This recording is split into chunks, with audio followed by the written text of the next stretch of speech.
Meu nome é Penélope de Carvalho e estamos lendo o livro As Grandes Verdades da Bíblia para a Solução dos Problemas Humanos, do autor Dr. Joseph Murphy. Continuação do capítulo 3. A Bíblia foi escrita por homens. Novas Bíblias estão sendo constantemente editadas, sendo corrigidos e modificados erros anteriores de tradução. A Bíblia, sendo escrita por homens, não é perfeita, e numerosos erros têm sido descobertos de tempos a tempos. O que devemos aprender na Bíblia não é a palavra literal. A palavra é o ânimo, o pensamento, o sentimento, o sentido interior que transmite. Muitas pessoas acreditam que se deve citar a Bíblia literalmente. Como é possível? A Bíblia original não foi escrita em nossa língua, e o hebraico original de 5.000 anos atrás é inteiramente diferente do hebraico moderno, assim como a linguagem de Chaucer é inteiramente diferente do inglês que se fala atualmente. Em nossos tempos atuais, ninguém mais dá à filha o nome de Daisy, Fanny ou Pansy, palavras que acabaram mudando de significado com o passar dos anos.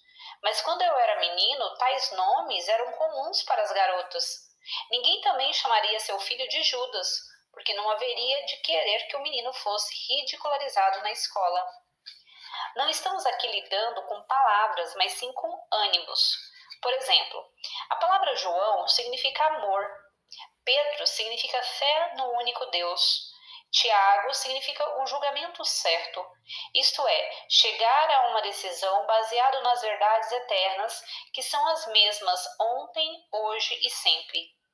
A palavra pecado significa uma perda de sentido que ocorre quando você deixa de realizar seu desejo na vida. Você está realmente pecando quando deixa de levar uma vida plena e feliz. A palavra Judas significa carência, limitação, seu problema pessoal. Todos nascemos com Judas, ou seja, nascemos em tudo o que o ambiente representa. Viemos do estado ilimitado para um mundo tridimensional. Estamos aqui para descobrirmos quem somos. Através dos problemas, dificuldades e desafios, descobrimos a nossa divindade. Nossa alegria está em superar. Os homens que traduziram a Bíblia tiveram de captar os ânimos dos místicos que a escreveram há milhares de anos. Possuíam uma chave imparcial, mas não toda a chave. Na versão do rei James, pode-se ler: o temor do Senhor é o princípio do conhecimento. Provérbios, capítulo 1, versículo 7. A Bíblia também diz que Deus é amor. Tudo isso parece realmente contraditório. Nos tempos em que a versão do rei James foi escrita, no entanto, temor significava um respeito saudável e reverente pelo Senhor ou a lei, da mesma forma que se tem hoje um respeito reverente pelas leis da química ou eletricidade. Se não for assim, a pessoa pode se meter em muitos problemas. O inglês da Magna Carta, esse maravilhoso documento, é ilegível e não pode ser compreendido por quem não tenha um domínio completo da língua inglesa naquele tempo. De qual será ela esposa? Naquele dia, aproximaram-se dele alguns saduceus que dizem não haver ressurreição e lhe perguntaram: Mestre, Moisés disse, se alguém morrer não tendo filhos, seu irmão casará com a viúva e suscitará descendência ao falecido. Ora, havia entre nós 7 irmãos. O primeiro, tendo casado, morreu, e não tendo descendência, deixou sua mulher a seu irmão. O mesmo sucedeu com o segundo, com o terceiro, até o 7º. Depois de todos eles, morreu também a mulher. Portanto, na ressurreição, do qual dos 7 será ela esposa? Porque todos a desposaram.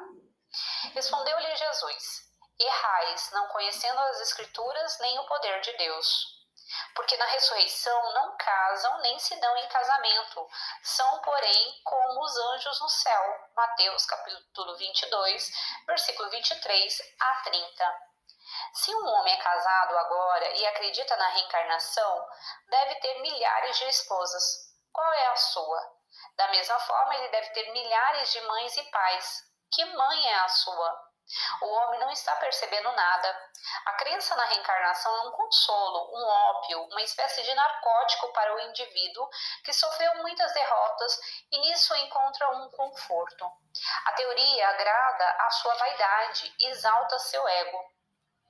Se o indivíduo que está agora no fundo do poço é informado em regressão hipnótica que foi outrora famoso, gosta de saber que seus infortúnios são decorrentes de seu karma e de erros cometidos numa vida anterior.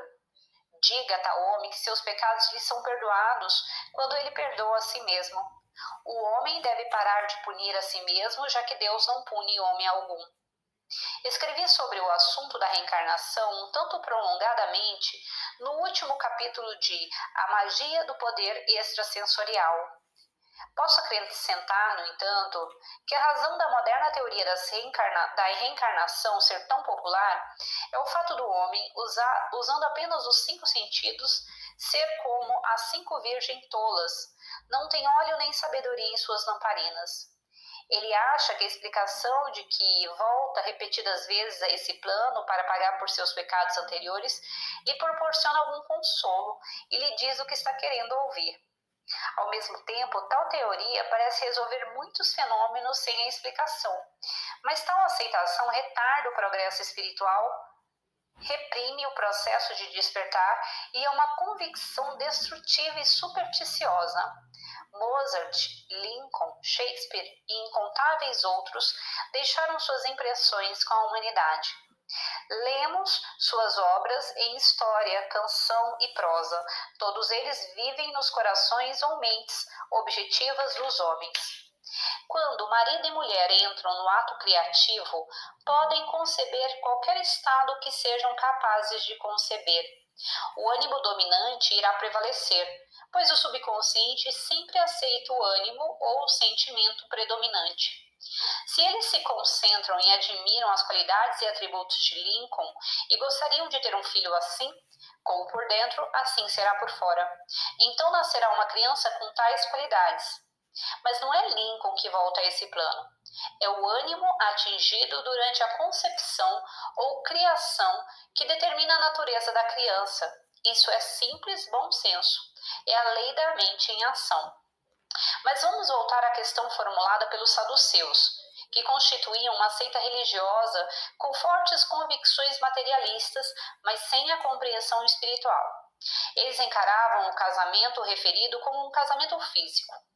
A Bíblia está falando de coisas mentais e espirituais do homem, psicológico e espiritual, que faz neste mundo muitas uniões mentais e emocionais chamadas de casamento.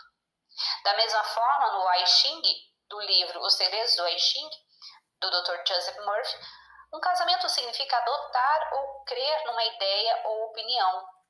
Se você acredita que morangos lhe provocam urticária, isso é um casamento, em termos bíblicos, do qual tem frutos, ou seja, o resultado físico da convicção ou opinião que aceitou. Se você casa com ou aceita a ideia de que sentar perto de um ventilador o deixará com torcicolo, tem o fruto desse casamento que é o torcicolo. Pense em todos os incontáveis casamentos mentais que os homens fazem neste mundo, aceitando todos os tipos de falsas crenças, opiniões e superstições. Paulo disse: morro dia após dia. 1 Coríntios capítulo 15, versículo 31. Paulo disse: morro dia após dia. 1 Coríntios capítulo 15, versículo 31. Você deve morrer para o que é agora, a fim de que possa viver para o que deseja ser. Você está no paraíso agora. Não se trata de algum lugar para onde se vai depois que se morre. Você vive, se move e tem a sua existência no espírito infinito dentro de você, que nunca nasceu e jamais morrerá. Você pode morrer para o medo e viver na fé em Deus e em todas as coisas boas. Você pode morrer para a pobreza e viver nas riquezas de Deus que estão ao seu redor. Você pode morrer para as superstições e adotar a sabedoria de Deus, experimentando assim o segundo nascimento, uma regeneração espiritual, na qual a sabedoria de Deus unge seu intelecto e você passa a agir do ponto de vista de presença e poder infinito, não com base na estrutura imposta de ignorância, medo e superstição, que são chamados de os três rufiões. Há alguns meses, dei conselhos a um alcoólatra que perdera a família, o negócio e o prestígio.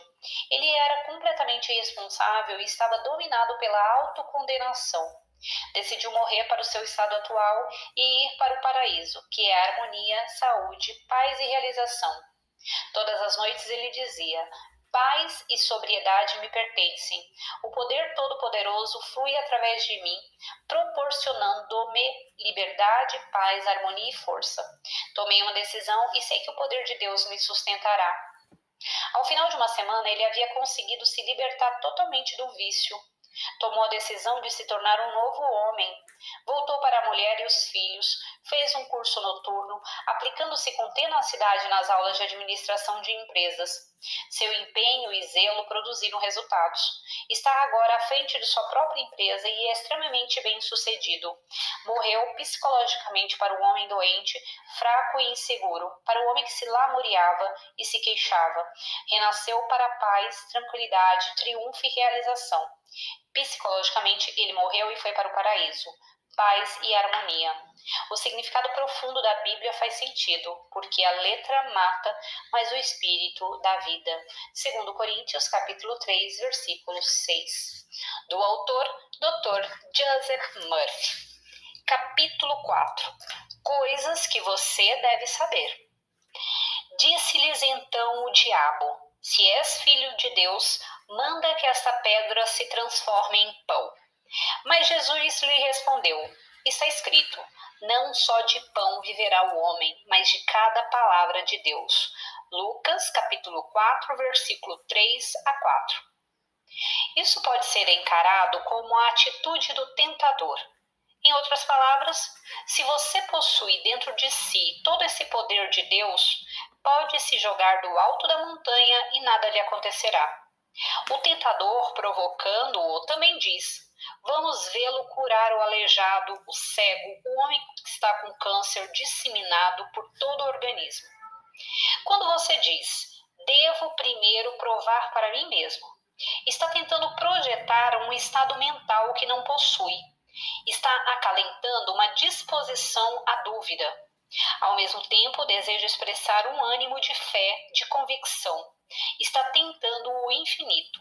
Está se desviando da lei da mente, a qual significa que tudo aquilo que grava no subconsciente se realiza de acordo com a natureza da impressão. A eletricidade não se curva aos seus caprichos, opera de um potencial superior para o inferior e irá operar em seu favor quando lhe compreender os princípios. E o diabo, elevando-o a uma montanha alta, mostrou-lhe todos os reinos do mundo no momento do tempo. Disse-lhe o diabo: dar-te-ei toda esta autoridade e a glória, se prostrado me adorares, tudo será teu. Lucas, capítulo 4, versículos 5 a 7. O diabo, ou Satã, significa desviar-se da verdade ou julgar de acordo com as aparências. Por exemplo, se você deve visitar um amigo doente num hospital com alguma doença repulsiva e começa a recear que possa também contraí-la, seu demônio é esse pensamento negativo, suplicando-lhe para se afastar da ideia de integridade, beleza e perfeição. O espírito em você está sempre perfeito e deve concentrar seus pensamentos na presença de Deus imaculada e pura. O homem é propenso a idolatrar o poder. Quando o conquista, fica com a ideia de que possui o direito divino dos reis e esquece a verdadeira fonte de poder. Então Jesus lhe ordenou: retira-te, Satanás, porque está escrito: ao Senhor teu Deus adorarás e só a ele darás culto. Mateus capítulo 4, versículo 10. Você deve dar toda a sua fidelidade, lealdade e devoção ao espírito interior, a fonte de todas as bênçãos, sua segurança e proteção. Ele usou o poder sabiamente. O presidente Lincoln usou os poderes do seu cargo sabiamente. Durante a maior parte da sua vida foi caluniado e denegrido. Muitos homens, situados em altos postos, tudo fizeram ao seu alcance para reduzir a reputação dele. Está acontecendo frequentemente. Homens que alcançam posições de poder e prestígio abusam do poder de que desfrutam. Começam a pensar que o poder lhes foi concedido porque são pessoalmente extraordinários, que seu julgamento é supremo e não podem jamais errar. Além do mais, não admite interferências, mas essa atitude acaba por levá-los ao fracasso, porque esquecem que o verdadeiro poder é interior e que o homem só é grande quando se integra com o infinito e se permite tornar-se um canal para a luz, sabedoria e poder do infinito. O homem sábio, como Lincoln, procura orientação e ajuda do Deus interior e não alardeia ostensivamente o seu poder diante de outros. Ao contrário, é humilde, generoso e demonstra uma profunda reverência pela divindade que molda nossos fins. Quem é o chefe? Creio que todos conhecem aquele tipo de homem que ganha uma promoção e declara: "Vou lhe mostrar quem é o chefe. Todos saberão quem manda aqui." É um homem extremamente inseguro e se sente incompetente para a função. Por isso, procura compensar o sentimento de carência interior com uma demonstração ostensiva de poder, que trai, obviamente, como é na realidade. A origem e significado da palavra diabo. A religião organizada sempre explicou a existência do mal no mundo através da invenção de um diabo. A Bíblia ressalta claramente a resposta: "Eu formo a luz e crio as trevas. Faço a paz e crio mal. Eu, o Senhor, faço todas essas coisas." Isaías, capítulo 45, versículo 7. Devemos lembrar as estranhas palavras: "E o Senhor," a lei do subconsciente, "endureceu o coração de Faraó." Faraó, por sua hostilidade e ódio, endureceu o próprio coração. O subconsciente reagiu à sua atitude mental. Tudo isso é muito simples quando se compreende. Só há um poder. Ouve, Israel, o Senhor nosso Deus é o único Senhor. Deuteronômio, capítulo 6, versículo 4. Não há 2, 3 ou 1000, mas apenas um. Quando usa o único poder de forma ignorante, estúpida, negativa ou maldosa, a pessoa diz que é o demônio, Satã, miséria, sofrimento, carência e limitação. Quando se usa o único poder construtivamente, harmoniosamente, sabiamente, as pessoas classificam de Deus, Alá, Brahma, saúde, felicidade, paz e prosperidade. Pode-se usar qualquer poder na natureza de duas maneiras. Pode-se usar a eletricidade para fritar um ovo ou para eletrocutar uma pessoa. Pode-se usar a água para saciar a sede de uma criança ou para afogá-la. O mesmo vento que sopra um navio para cima de recifes pode também levá-lo à segurança. As forças da natureza não são maléficas em si. Tudo depende da maneira como são usadas. A palavra diabo e as outras correlatas significam o mal ou um espírito de mal, não o espírito do mal, como ódio, inveja, hostilidade, ressentimento, vingança, etc. São essas as atitudes mentais ou demônios que atormentam o homem. O diabo teológico foi simplesmente inventado pela igreja. Deus às avessas. Os místicos hebraicos antigos ensinavam que o diabo é Deus às avessas. Em outras palavras, é o conceito distorcido, errado e mórbido do homem da presença divina. O homem faz Deus à sua imagem e semelhança e projeta as suas próprias animosidades, invejas, fracassos, preconceitos, negligências em um Deus de amor.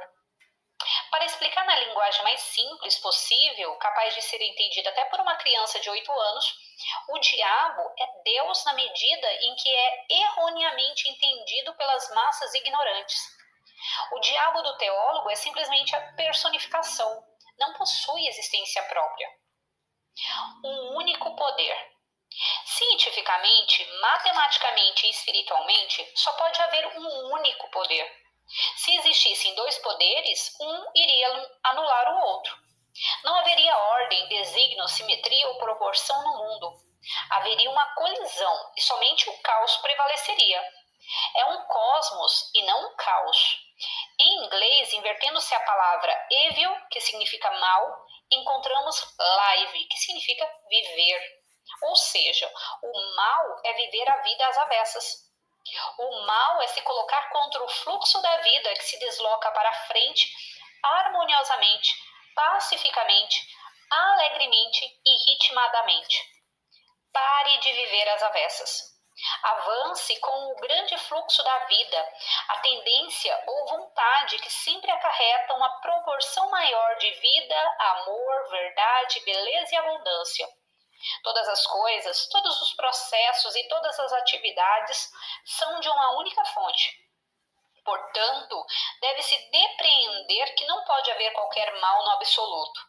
Nosso mal provém da aplicação errônea, interpretação falha e ausência de compreensão do único poder.